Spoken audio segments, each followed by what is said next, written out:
Hello, everybody, and welcome to episode 21 of the Inkwell Gamers podcast. Today, we are going over our set review of the steel cards in Rise of the Floodborn.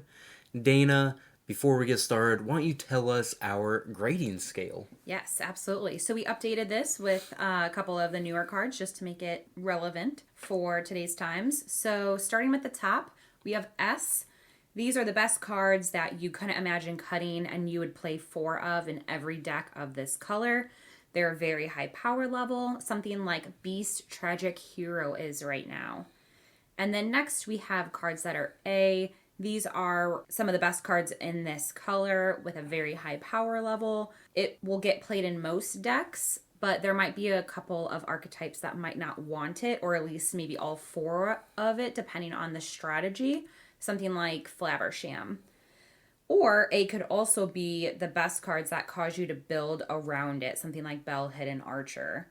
Then we have B, which are solid role players. Could be a 4 of in a lot of decks just due to the ink ability and ink cost, but not necessarily a high power, something like Benja.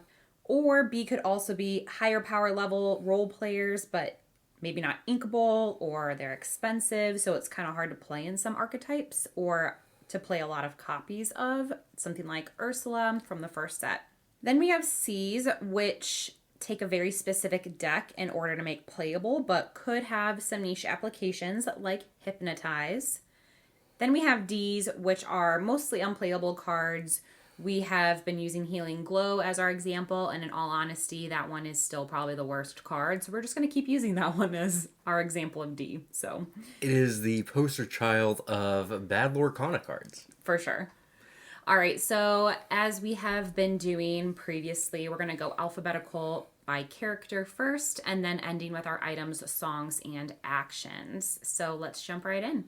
All right, first card we have Beast, Forbidding Recluse. It is a 4-cost inkable character. He is a 3/4 that quests for 1 and has You're Not Welcome Here. When you play this character, you may deal 1 damage to chosen character. I gave this one a C. There were times in the first set that I played Ariel, the Amber one that couldn't sing, right? The 4-cost, and I just needed the body. It was a decent sized body, and this one has additional upside, so I could see some decks playing it, but I still don't think it's going to be a very popular card, given the increased power level from set 2. I also had C. I think there are a couple of other 4-cost 3/4 characters too, and none of them really see play because of their abilities just not being strong enough to make it worth it. Like Elsa Gloves Off and Grumpy are both of these stat lines too. And there are other 3/4 characters that do get played, but those typically have far better abilities, so they're a little bit higher costs. But yeah, I just don't think for this stat line and the ability that it's worth seeing any sort of play. Yeah, if a deck like Amber Amethyst pops up where you have 4 Lilos and 4 Maleficent Binder Times, and that becomes a really good deck, or really popular deck, I should say, then this being able to pick off those 2 cards specifically could be really good, and you might want to play a couple in that case. All right, next we have Beast, Selfless Protector, an inkable 6-drop, 2/8 quests for 1, and has Shield Another. Whenever one of your characters would be dealt damage, put that many damage counters on this character instead. I gave this one a B because I actually played against this card in League, and it was a little bit more annoying to deal with than I thought it would be, so I could see it just being like a nice, solid role player in some steel decks. Yeah, I gave this one a C just because I'm not totally sure exactly what kind of deck you'd want to play this in. I think you would need some really good characters that you're protecting, because that's kind of just what this ability is almost like a bodyguard. So what about in like a Emerald aggro deck? Like obviously Emerald characters are high questing, and so they do make them a little bit squishier, so I feel like this could be a good bodyguard for that. Yeah, I feel like you already have a lot of good, or at least reasonable bodyguard options. Like Mickey Mouse, he was a 2/7, and that never really saw any play. Granted, this is a 2/8, but yeah, I'm just not sure. I'm just not sure if this kind of card could be good. It only quests for 1, so it doesn't really apply much pressure. I think I'm just going to stick with a C. I could be wrong, and it could be a B, but I'm not there yet. Okay, next we have Beast, Tragic Hero. This is a very interesting one. It is a 5-cost inkable character with Shift 3. He is a 3/5 that quests for 2, and it's better this way. At the start of your turn, if this character has no damage, draw a card. Otherwise, he gets +4 strength this turn. Tell me what you think of Beast. S. I know that we've talked about how we think this is probably the best card in the whole set. No matter what, his ability will trigger, and either way, both outcomes are extremely powerful advantages for you. So even though we might not have a way to shift him earlier now, I think he's still good enough on his own just to be played as a straight 5-drop. Yeah, he is definitely really strong as just a 5-cost character. The stats aren't bad, the questing is decent, so I gave this an S as well. I like that it is a Floodborn character for all the different Floodborn synergies that you have in the set. And his ability is just really strong. If you just keep him there and not quest for a couple turns, you're just going to draw multiple extra cards and bury your opponent in card advantage. And then when he wants to brawl, he can brawl too. So yeah, I really like this one. For sure. All right, next we have Benja, Guardian of the Dragon Gem, an inkable 3-drop 2/3 quests for 2, and has We Have a Choice. When you play this character, you may banish chosen item. What did you think of this one? I gave this one a B. This is kind of exactly how I like my early characters to be, where they have reasonable stats and they quest for a couple, and then they also have a really powerful ability when that ability comes up, right? Just being able to maybe destroy your opponent's popsicle so they can't draw a card with Flaversham is really good. Maybe just destroying one of your opponent's lanterns so they can't accelerate into Stitch Rockstar a turn early. Or Stuff even like that. yes, I had those, plus like Sleepy's Flute is up and coming for the Steel Song decks, which is still a strong deck of the meta. So yeah, I agree with you. I think he's just a nice little role player B. Yep, and when he's not going to be impactful, he's just stinks, so I like the flexibility. Alright, next we have Chief Bogo, Respected Officer. He is a 4-cost, uninkable character. He's a 2/4 that quests for 2 and has Insubordination. Whenever you play a Floodborn character, deal 1 damage to each opposing character. So that is pretty strong. I think curving him into Beast seems like a good combination there. I think the biggest issue is just that he is not inkable, so I'm going to give this a C.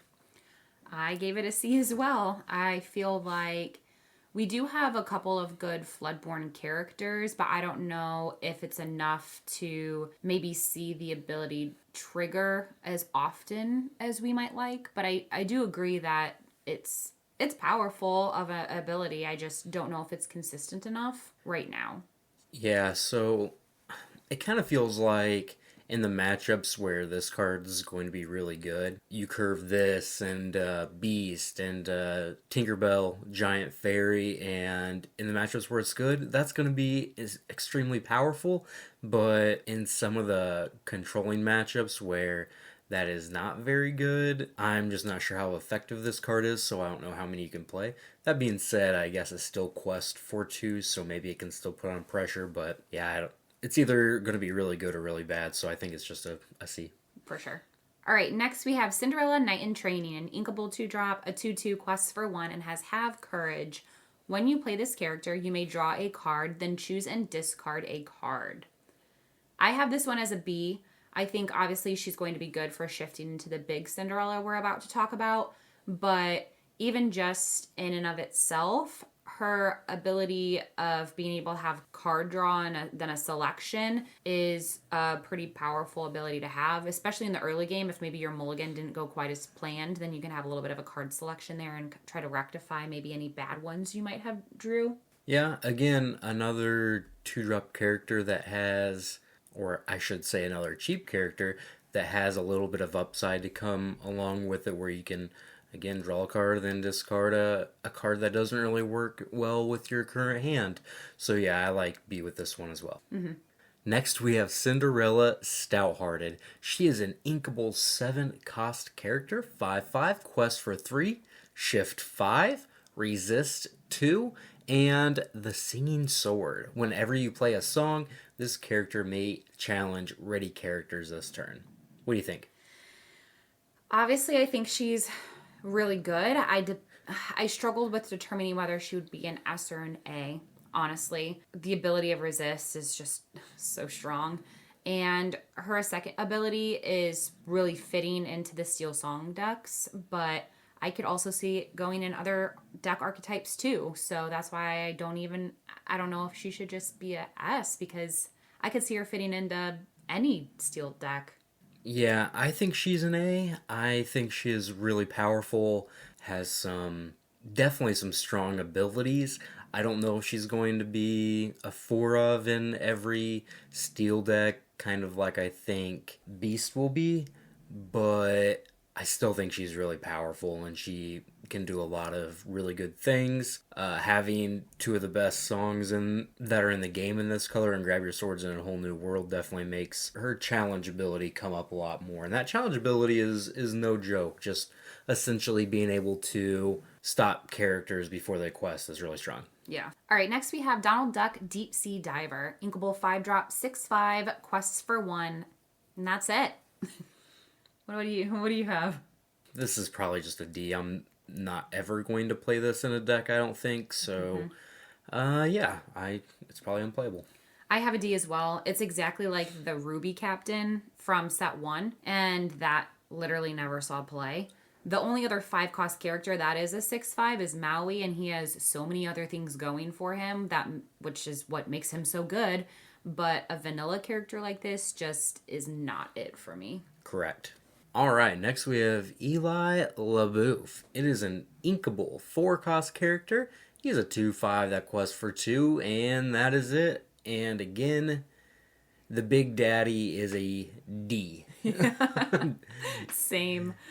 D for me as well. There are just other 2/5 characters that are 4-drops with abilities. So it just is better than this vanilla card. I mean, you have Donald Duck Perfect Gentleman, which is literally the same stats, and he also has shift and his additional ability. So again, it's just, if you're going to make cards have the same stat line as other cards and still be the same ink ability and cost, I feel like you should try to match the power level.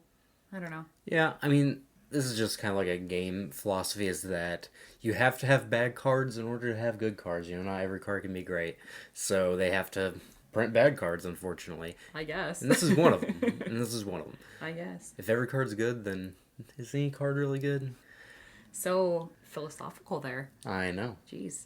All right, next we have Goofy Knight for a Day. He is an inkable 9-drop, a 10/10, so big boy, and quests for 4, but doesn't have any other abilities other than that. I'll start first. I gave him a B, and I know that you don't think this card's very good because I know that we've talked about it before, but I feel like that's easy for you to say as a Ruby player because you have direct removals like Maleficent, Dragonfire, Be Prepared, all those. And of course, as a Ruby player, when you compare it to a 9-cost character, you have Maleficent, Dragon, and you're obviously going to play that 9-cost over this one. But as someone who plays a non-Ruby deck, I think it could be a pretty decent card because since I play colors that don't have maybe the best removal options for large characters like this, it would be really hard for me to get something like this off the board in a way that would still be a favorable trade for me. It could be seen as slow to get on the board because it's a 9-cost character, but I feel like if you even pair it in like a Sapphire Ramp deck, for instance, you would obviously get to it quicker, and I could see you gaining lots of lore with it if so. So I think it's worth a B. Yeah, I think the best thing about this card is the pun in the flavor text.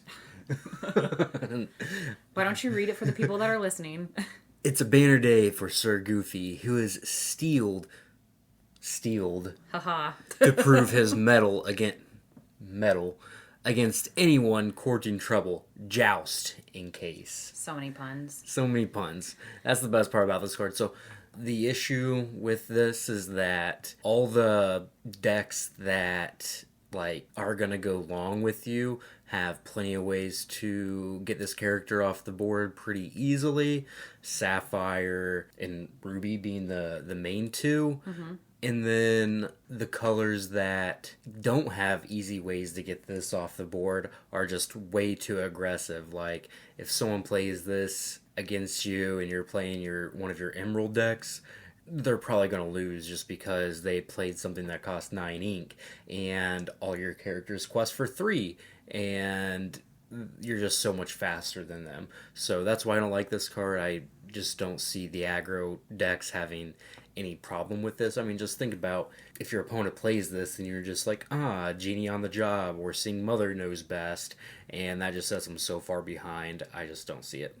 Okay, that's fair enough. I get your point. I'll give it a D. I was playing devil's advocate, I guess. Hey, I don't mind. Alright, next we have Hercules, Divine Hero, 6 cost inkable, 6/3, quest for 2, with shift 4 and resist 2. Dana, tell me what you think about Herc. I gave this one a B just due to his resistance shifting, because there are other cards this big that don't see a lot of play, like Goofy Musketeer. But I think his ability to shift is what he has going for him right now. And he would die somewhat easily, but having such a big strength on a potential fourth turn when you shift him, I feel like it could be worth playing him because you could get rid of some of the bigger threats at least. Yeah, I just really don't know. As a standalone 6-cost card, I mean, I don't think you're ever playing this over Tinkerbell. I think Tinkerbell's is way more powerful. And as a shift card, I think Tinkerbell is way more powerful because it has that spread damage, and then it can also pick off things other than what it's challenging. I'd have to see this one do a lot of work for me in order for me to be a believer in it. I'm going to give it a C. See, I feel like it would do well against Maui, which I know is kind of your litmus test for a lot of things. I mean, it just trades with Maui. Which is better than most of the time Maui doesn't just trade, he just gets red and remains. So well, yeah, that's again, at least... It's a 6-cost card. It should be better than Maui. Well, I know, but if you shift it, I mean, it would be obviously much better with the shift, too. Yeah, so. That's true. Like, there are definitely worse cards than this. That's why I'm going to give it a C. I just need to see it in play, dominate the board first, and I haven't. Fair enough. All right, next we have Hercules, Hero in Training, an inkable 2-drop, 2/3, quests for 1, vanilla. What did you get this one? To see. These cards, the more there are, the less important they are. We have plenty of 2-cost 2/3s. We have a lot more with abilities now, so I have a C. I have BC. I think it's a C as a standalone, but it's a B if you plan on playing the Hercules Divine Hero we just talked about. Yep, so. Yep. If you want to play Hercules Divine Hero, you'll probably play this one. Alright, next we have Jafar Dreadnought, a 4-cost inkable character that's a 3/4 quest for 1, shift 2, and it has, now where were we? During your turn, whenever this character banishes another character in a challenge, you may draw a card. I think this one is really interesting. I gave it I think it's like a B+. It has decent stats for a 4-cost character. There was a beast earlier that was a 3/4 for 4. This one can shift for 2, so it has that additional flexibility. And then its ability is really strong. Like, just getting 1 card off this is really good, and it has the potential to be even more than that. So I like this one a decent amount. Yeah, I give this one a B as well. I think this card isn't too bad because there are a lot of smaller mid-range characters that this could trade with. And yeah, you can argue that the card draw ability is slower, but I think the ability to shift helps. And even though there aren't any 1-drop Jafars right now, you could still use the 2-drop we're getting ready to talk about and get this a turn earlier on 3 instead of 4. So I think it has a lot of potential there. Yeah, and one thing I really like about this is that for all the cards that trigger off you playing a Floodborn. This is just a natural 4-cost Floodborn, so it's fairly cheap just by itself if you want to build around those synergies. That's true too, for sure. It's not one it's not one of those Floodborns that you're like, I don't really want to have to put this in my deck to do the whole Floodborn synergy, but it wouldn't be that hard. Yeah, it's not that hard. It's cheap. It's decent body, so I like it. For sure. All right, and so like I said a couple moments ago, we have another Jafar to talk about, which is Royal Vizier, an inkable 2-drop, 3/2, quests for 1, and has I don't trust him, sire. During your turn, this character gains evasive. I put him in the BC range. I think he can trade with a lot of the smaller evasive characters or even some of the mid-cost ones like the new Flynn Rider or Ray. So, yeah, pretty good for a 2-cost. Yeah, if you feel like your deck is kind of weak to the evasive characters in other colors, this is definitely a good option. It trades favorably into the 3-cost Minnie Mouse, which I think is really important. And then it has an even trade with Flynn Rider, Tinkerbell, if you play that, Pongo. So yeah, I think he's a solid B. This is kind of the 2-drop that I'm way more interested in compared to the Hercules we talked about. For sure. All right, next we have Kronk, Junior Chipmunk, 6-cost inkable, 4/5, quest for 2. He has resist 1, he has Scout Leader. During your turn, whenever this character banishes another character in a challenge, you may deal 2 damage to chosen character. Interesting card, what do you think? I gave him a C because I just think he's a worse big tink, plus he doesn't shift. I do like the fact that he has resistibility and his other one as well, but I still don't think it's better or as good as Tink. So C for me. Nope, just worse Tink. Doesn't shift, obviously. The one upside of this is that it has resist. I kind of wish it says whenever this character banishes another character in a challenge, not just during your turn. That way you could actually have a reason to play it over Tinkerbell in case it gets challenged. You still have the ability to, pick off something small. But instead they kind of just made it a worse Tink. And for that reason I'm out. It's a C or a D. Next, we have Lawrence, Jealous Manservant, an inkable 3-drop, 0/4, quests for 2, and has payback. While this character has no damage, he gets +4 strength. So, no damage on him, he's a 4/4. I'll let you say it first. I'll let you say yours first. I like this card. I gave it a B. What? Yeah, I like this one. What'd you give it? This surprises me. A D. A D. Okay, so let me influence you, or try to. Let me influence you. All right. Either way.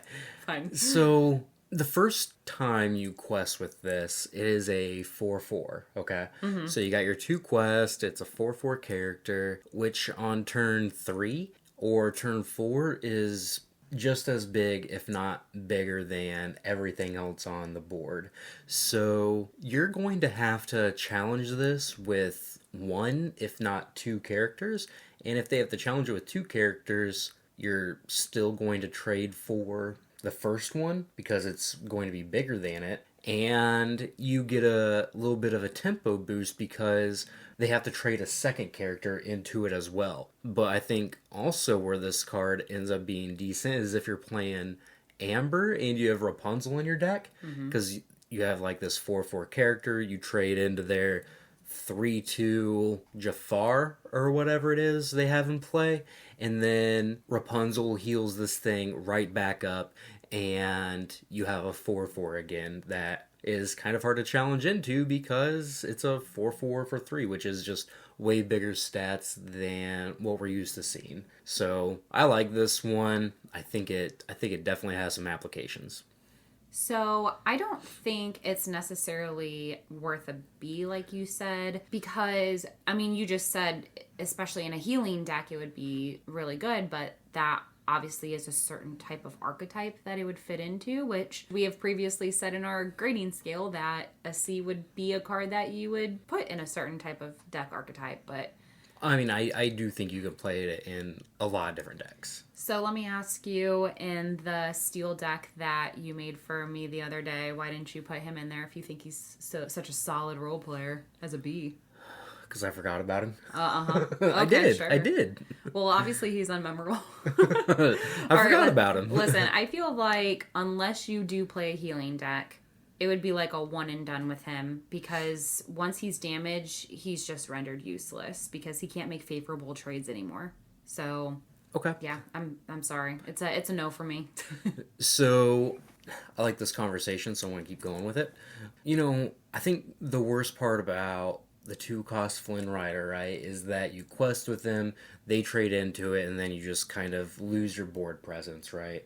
This is similar to that, except they lose their initial board presence as well, because most of the time trading something smaller into it.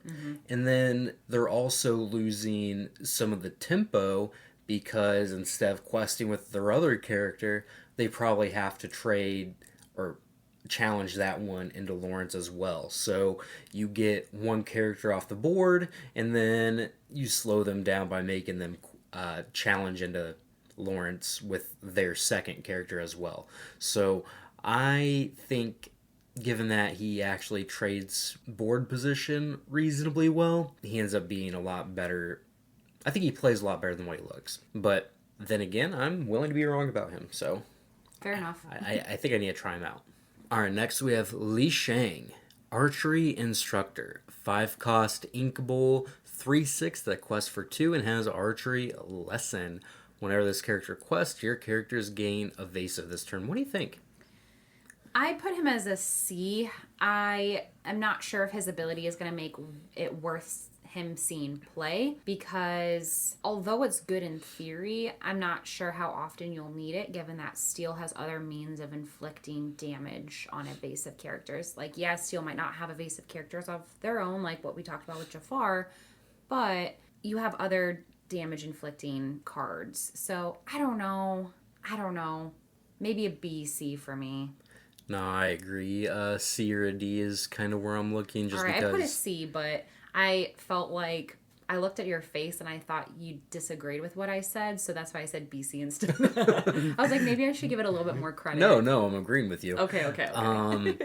I think the application for this is a little too niche, and he's not very powerful by himself, which I think you need your 5 and 6 mana cards to be more standalone than this. Which is such a shame, because his character is so cool. You would think they would make him more of a badass. I'm sure we'll see a pretty badass one at some point. I hope. Yeah. All right, next we have Magic Broom Industrial Model. A inkable 3-drop, 2/3 quests for 1, and has Make It Shine. When you play this character, chosen character gains resist +1 until the start of your next turn. What did you give this one? A D. So there were some really important applications that the Amethyst Magic Brooms had, in that you could kind of just loop them so you never decked out in the mirror, which I think was really important for those matches. This one doesn't have the same kind of profound impact on the game in any real matchup, and it's just not near as powerful in any specific situation compared to what the original Magic Brooms were. So I just don't see when you're going to play this one. I'll give it a D. For sure. I also gave it a D as well, because when we do these set reviews, I always try to look up other cards of similar cost and stat lines, and then just kind of compare and contrast where they might differ. And when looking at other cards similarly, there are 2/3 characters that are both 2 and 3 costs, but a lot of the 2 cost ones have either like an entering the battlefield ability, like Snow White does, or they're just vanilla. And then the 3 cost ones seem to have abilities that are stronger and repeat, like when questing or something like that. But because his ability only triggers once when he enters, sorry, I just gave it a gender.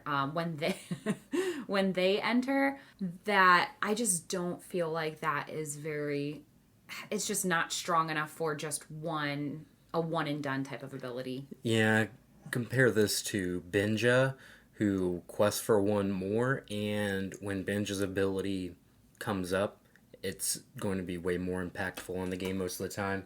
For sure. So, yeah, I'm just not going to play this unless we see a big uptick in Broom synergy. Yeah.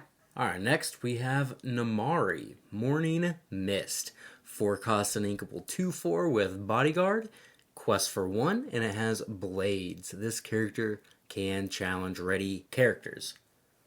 What do you think, Dana? So this one's actually a little special for us because we did open up this Enchanted. And boy, does it look sweet. It is a sweet card with art. The art is sweet. The art is sweet. I gave her a C. I don't think she's as bad enough to be a D, but she might not be a super big body, but I think her ability to challenge ready characters is something to hesitate on and maybe consider. I don't think it might go in every steel deck, but I could see her being used in a couple of decks. Yeah, I think she might be a D, which is sad, but I think the biggest problem with her is that she has like 2 conflicting abilities.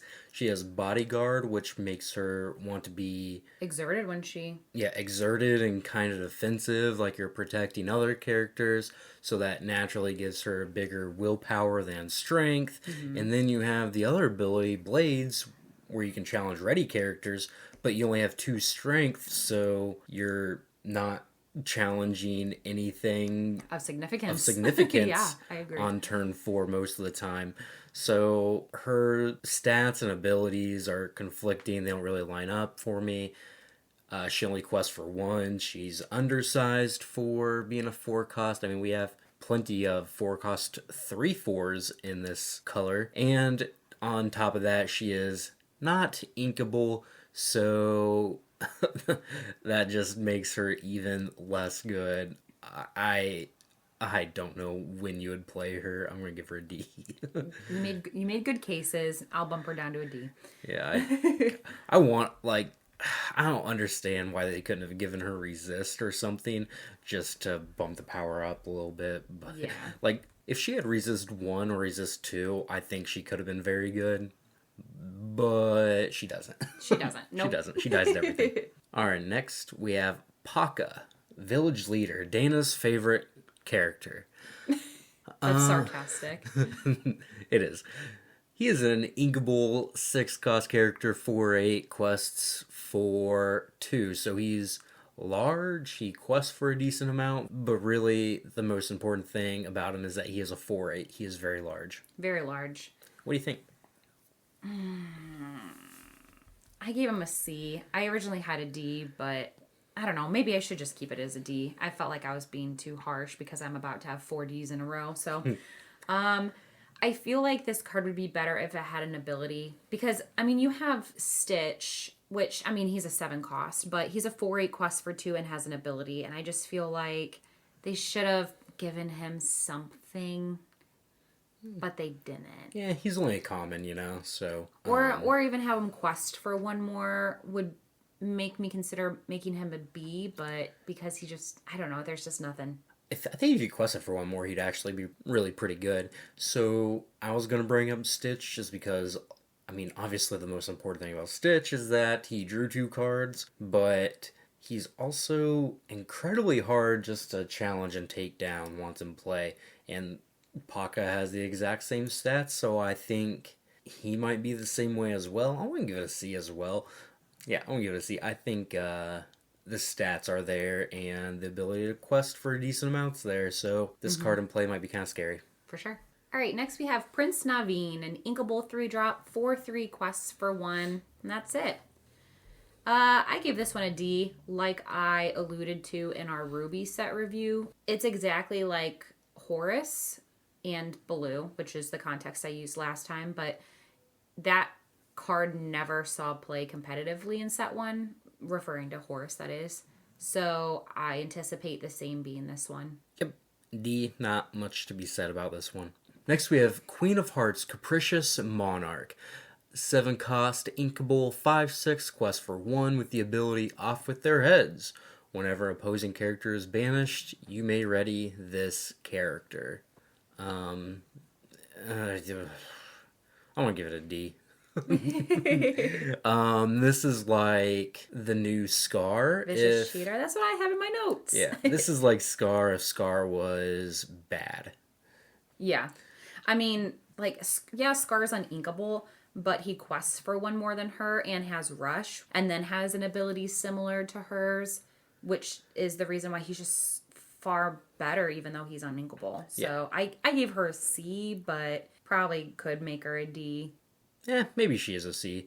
Really, the issue is that, Scar, I mean, obviously different colors, so it's different, but Rush is just such a strong ability, and being able to instantly have an immediate effect on the board is really strong, whereas your opponent can kind of see this coming a mile away and play around it, so it's hardly ever going to trigger that ability unless it's favorable for your opponent. Yeah. And I feel like, too, they kind of missed the ball with making it flavorful because Queen of Hearts' character in nature is just like quick to jump the gun, hot-tempered. So I felt like they could have given her a Rush. So it's kind of a disappointment they didn't make her better or make her similar to Scar in that regard. So Yeah, flavor fail. I know.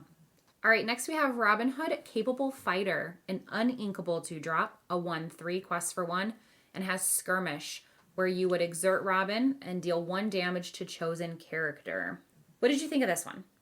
I gave it a B. I think it definitely has some really powerful applications, but I mean, the only issue with it is that it's uninkable, so you're not going to be able to fit into every deck, but yeah, just being able to play this defensively to take out your opponent's Lilos or Maleficents or Pascals, things of that nature is going to be really good. Yeah, I gave him a B as well. And although his stats are small, obviously because he's cheaper, I like that he can put damage on readied characters because I believe we played each other the other night and you did that against me. Like I put a small little guy on the board and then you did this to me and it didn't even make it it didn't even dry.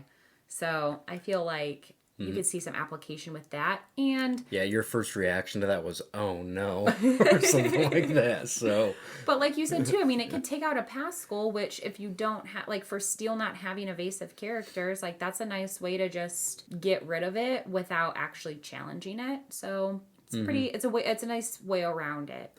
Yeah, it's a good way to shore up your aggressive matchups for sure. Yeah. Alright, next we have the Huntsman, Reluctant Enforcer, 2-cost inkable character, 1/1, quest for 2, and has Change of Heart. Whenever this character quests, you may draw a card, then choose and discard a card. What do you think, Dana? I made him a D because I think he's just a weaker Cinderella knight in training. Yeah, his ability is every time he quests, and hers is only when entering the battlefield, but he'd pretty much die right away. I mean, like we said with the Robin Hood, like, if you're playing another Steel deck, like, your Robin Hood could just get him before he can even quest, so you would never be able to use his ability anyway. So he might not even be able to get there if you are playing him and you're on the draw. So that's why I think he's a D. Yep, I totally agree. Definitely a D.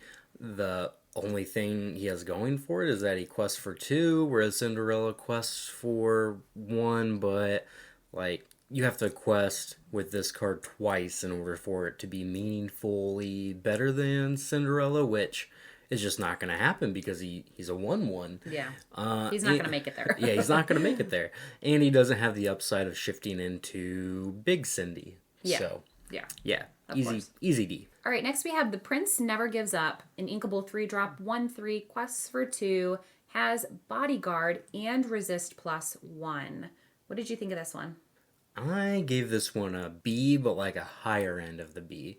Like, in your aggressive decks, I think this is a really important card to keep your cheap characters alive. Just, he's Bodyguard, he has 3 willpower and resists, so he's hard to get off the board early through normal challenging means. He even quests for 2, so he puts pressure on the control decks in that sense. I really like this one. I don't think he's going to be super ubiquitous and be in every deck, so I can't give him an A, but I can definitely give him a B. Yeah, I think he's a B as well because of his resist ability. I mean, your opponent's just going to have to make unfavorable trades or if it's early in the game, because they're not going to have anything that's going to be able to kill a 3 willpower plus resist. So, yeah. Yeah, the only issue with this card is that it does not line up very well against Fox Madam Mim. Yeah. Just a 4/3 that comes in and crushes this thing. Obviously, not everyone's going to be Amethyst, but it's just annoying that the Madam Mims are so good against him. Yeah. But if they're not playing Amethyst, I think he's going to do a pretty good job. Alright, next we have Tiana, Celebrating Princess. 4 cost and inkable, resist 2. She quests for 2. She's a 1/4, and she has what you give is what you get. While this character is exerted and you have no cards in your hand, opponents can't play actions. This one's tough. This one's really hard to remove off the board. Her ability, what you give is what you get, is really powerful in a lot of instances.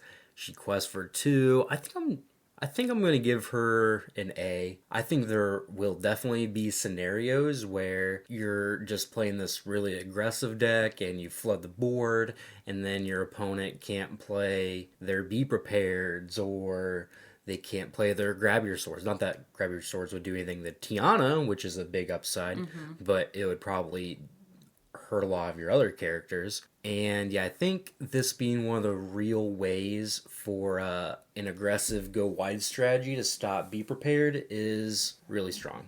I only gave her a B because I'm not sure how often her second ability would trigger, but I do think the resist +2 is pretty strong. I do think she's obviously decent enough to at least be a B. I could be very wrong, and maybe she is worth more, but I feel like you would have to play that certain deck like you talked about where you want to try to flood the board with characters. So obviously you're going to probably play cheap characters, so when you have enough ink, you can play multiple ones per turn and get them out of your hand quickly, so her second ability triggers. But I think playing it in other decks might be hard to try to trigger that ability. No, I agree, but I think she is kind of the reason why you would want to play that kind of deck. So I think she's powerful enough. I'll give it an A. But I can definitely see her being hard enough to use where she might not get very much play at all at the same time. That's fair. All right, next we have our last character, and that is Tiana, Diligent Waitress. An inkable 1-drop, 1/3, quests for 1, vanilla. I think she's a B. She's just a steal Olaf, basically. Nothing special, but you would probably just put her in as a filler 1-drop. Yep, if you need a 1/3 for 1, this is it. B, C kind of card, nothing special. All right, now we're to our actions and items. Take us to our first one. So we have Charge, 2 cost inkable action. Chosen character gets +2 Challenger and +2 Resist this turn. That is... It's probably a C. I don't know if I'm ever going to play this card, but the combination of those two is actually pretty good because a lot of the other actions that you see just give you +3 strength or +3 challenger or whatever, and then your character just dies. But this saves your character, so it gives you a lot more power in that sense just because your character survives. So I could see maybe playing it, but I also don't know when I ever would. I gave this a D because I don't see it getting play.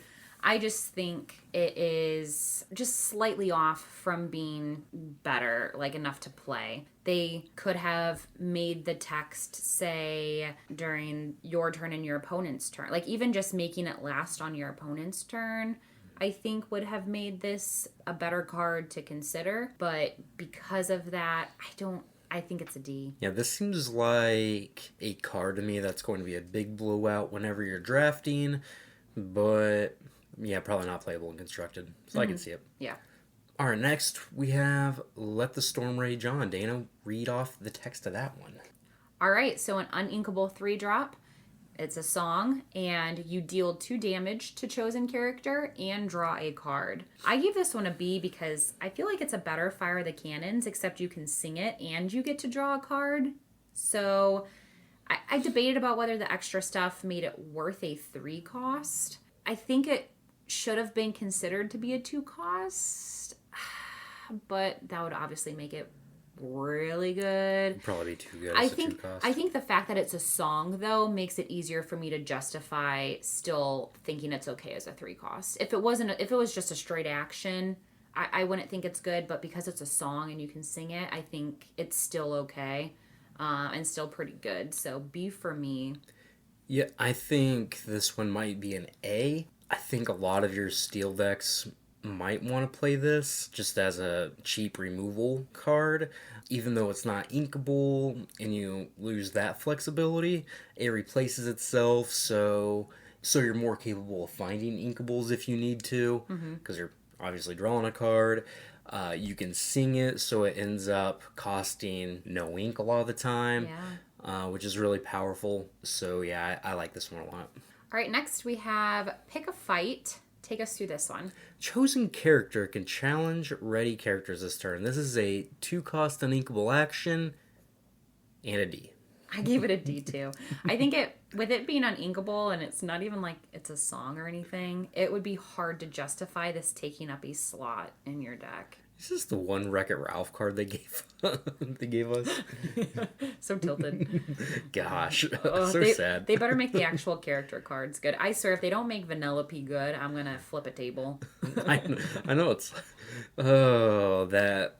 I don't really like the art on this card, but I love Wreck-It Ralph, so I was really hoping for something better. Alright, next we have Strength of a Raging Fire. This is a 3-cost inkable song, and it says deal damage to chosen character equal to the number of characters you have in play. I gave this one an A. I think most of your steel decks are going to play it just because at the very worst it's an inkable card, unlike Let the Storm Rage On. So you have that flexibility. The one issue with it is that if you are a more slower controlling deck, then paying 3 mana or even just singing this to do 2 damage isn't that great. But if, you're one of those decks that go wide and have a lot of characters in play, this could be, sing it for 0 ink and deal 5 damage to a character, and that is extremely powerful. So I like this one a lot. I think most steel decks are going to play it. Oh, for sure. I have this as an A as well. I'm so excited they made this card. I don't know if you remember, but a couple months ago I made like a fan card with like one of those websites where you could just make up Lorcana cards, and I wanted one for this song so bad. And I used similar artwork, obviously, like I just used a screenshot from the movie, but I'm so excited that they added a card for this song because it's probably my favorite Disney song. Iconic. It's so good. We just watched it the other day too, and we both were belting it out. But aside from all of that, yeah, I just think it fits perfectly into a steel deck, especially one that's a steel amber. So even if it's not a steel amber, you would still play this, and so good. Yep. Alright, next we have Last Cannon, an item, inkable 1 cost. It has Arm Yourself. 1. Ink, banish this item. Chosen character gains Challenger +3 this turn. Probably a D or a C. I don't know if you would ever put this in your deck. Maybe if you have a bunch of item synergies, but a lot of those decks aren't trying to necessarily challenge your opponent's characters because they're questing with Flaversham or trying to do really powerful things with Maurice or Ariel, who's a collector, and this just does not really fit that. Yeah, I gave this a D as well. I mean, you have characters that give support abilities that could literally do this more effectively. Yep, just having a character in play like Philatides is more powerful than this. For sure. All right, last 2 items. We have Mouse Armor, an uninkable 2-drop, and you would exert this, and chosen character gains resist +1 until the start of your next turn. I gave this one a C. I don't think it's as bad as Last Cannon because the ability is repeatable. And like obviously Last Cannon, you have to banish that item. But it also lasts your opponent's turn too. I just don't know if resist +1 is really worth it anyway, which is why I gave it a C. But I don't think it's entirely unplayable like Last Cannon is. Yeah, I think this one is probably worse than Last Cannon, actually. Oh. I think it's a D.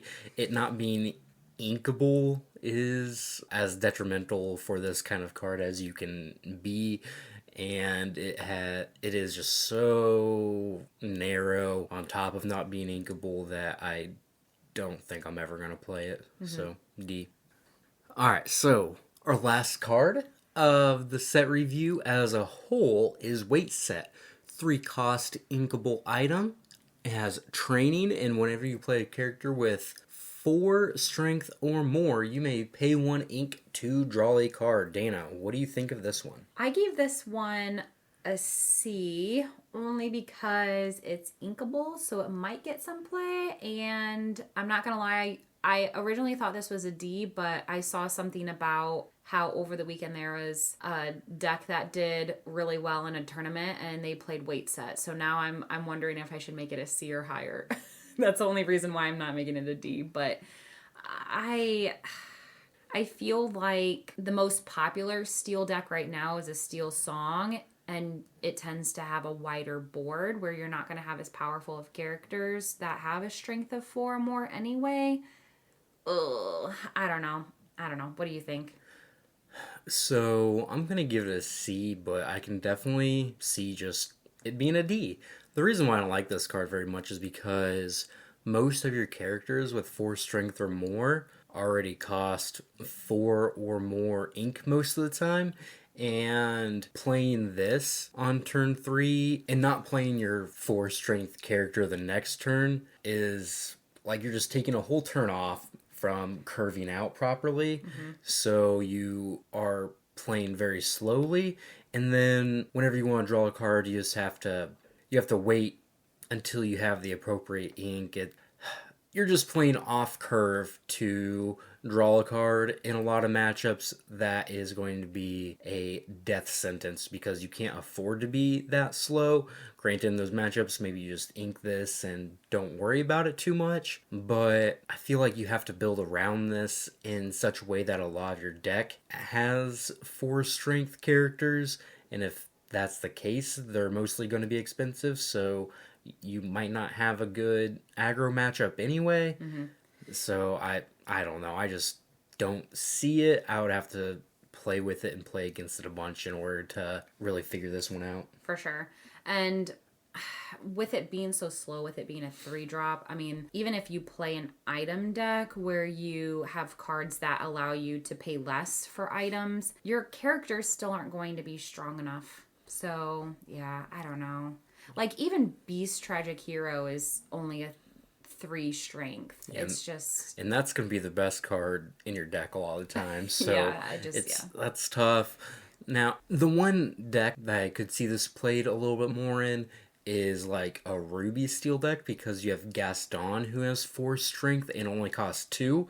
So he is actually really good early to play on turn 2 and a cheap card to play after this so you don't play off curve too much and you can draw a card pretty easily. And I also like Lawrence as a potential in this deck too, just because he's big for his ink cost as well. But yeah, besides that, I'm having trouble. Would Lawrence's thing even really trigger? Because it's not like it's a constant. I feel like it would go off of the one that's actually in the bar, not the ability. So I feel like Lawrence is to weight set. Lawrence is still only a 0 strength. You know, that's a good question. I really have no idea. If Lawrence doesn't work with this card, then I'm kind of off of it. But yeah, I have no idea if it sees the strength as when you're playing it or while it's in play. That's too rulesy for me. Yeah. If it doesn't work with Lawrence, I just don't see it. Because that's like the best card in this color that it could work with, I think. Yeah. So that would be unfortunate. But yeah. Well, that pretty much wraps it up then. That wraps it up. All right, Dana, this was a really fun set review number 2. Again, I think we might change how we do it going forward, just so it doesn't take 6 episodes and Yeah. 1,000 hours of our time. We would want to be more efficient and really get to the meat of what we want to talk about and talk about the best cards more. And hopefully that just becomes a little bit better of an experience. Yeah. We'll definitely switch it up for set 3. So if you guys have any preferences, we've been throwing around a couple of ideas, whether we're going to do X amount of cards per color or X amount of cards just per set. So Like a top 10 cards per set, Yeah. top 5 cards a color, whatever it is. Yeah, so if you guys have any preferences, let us know. Otherwise, starting next week, I think we're going to start to look at the meta and looking at what people are bringing to tournaments. And we'll have some fun coming up in the next few episodes. Absolutely. We appreciate you guys for sticking with us. Have a wonderful day.